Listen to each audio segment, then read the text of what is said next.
So for our final project, we decided to address Yandex food robot delivery on campus. My name is Melina Raglin. I'm Siddharth, engineer. And I'm Zach Salem. So the motivation behind our project, obviously these Yandex robots are a new feature on campus, and they were put into place to make the process of delivering food to students who live in dorms more efficient. So this is definitely a problem of optimization, and we wanted to see if we could formulate an objective function to optimize these robots. So our goal for this project is to answer the question of how can we minimize wait time on campus for all food robot deliveries. So to do this, we have to consider what parameters we're going to need to use, any assumptions we're going to need to make, and constraints that we need to consider in order to build an objective function that we can feed to CDXPy to answer this question. So in order to solve this problem, we're going to need some data. So the first thing we collected was dorm populations, and we use this to estimate what's total demand. Second thing we calculated was the walking distance between every single restaurant and dorm combination.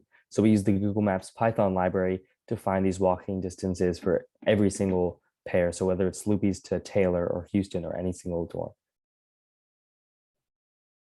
And then next, in order to find out how to frame this problem, imagine one robot completes its delivery. It is to decide to which restaurant to return to. So each restaurant has N robots working there. And then how effective is it for there to be an N+1 robot? We want to maximize the efficiency of having this +1th robot at each restaurant. So first, there's a couple of parameters to talk about for our model, which is kind of data we feed into the model. There's two elements. The first is RJ, which is the number of robots at restaurant J. And then the second is theta J, which is essentially a list of orders and how long will take at the restaurant J. Then we have a single set of decision variables, which we're calling R star J, and that's whether the incoming robot returns to restaurant J or does not. So you might imagine that R star J is a Boolean variable, it's either 0 or 1, and then the sum of all the R star J's is equal to 1. So in other words, a robot cannot return to multiple restaurants at the same time. We also need to define this function that we're calling WT, which returns the total wait time that it takes for our robot to complete the given set of minute orders theta at a particular restaurant. And then what we're maximizing is the difference between the amount of time that it takes our robots to complete a set of orders theta J and the amount of time that it takes R+1 robots to complete that same set of orders. You can kind of see here what we mean by theta and how the WT function works a bit. So say you have multiple orders that take 3 minutes and 5 minutes and whatnot.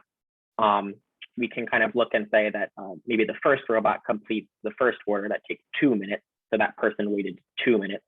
And then it's going to complete, say, this middle one that takes 5 minutes. Well, that second person is not necessarily going to just wait for 5 minutes, but they have to wait the full 2 minutes before the robot even gets to their order.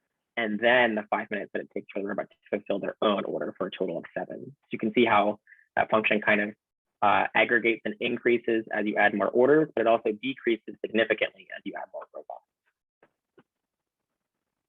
Finally, a bit about our code. Our code was highly modular and parameterized, which allowed us to do a lot of different prototyping and testing of different parameters and values, including like how the order distribution comes up and the initial distribution of robots and a couple other elements as well. So in order to analyze the results, we need to feed in some sort of sample problem. So for our sample problem, we have some basic assumptions.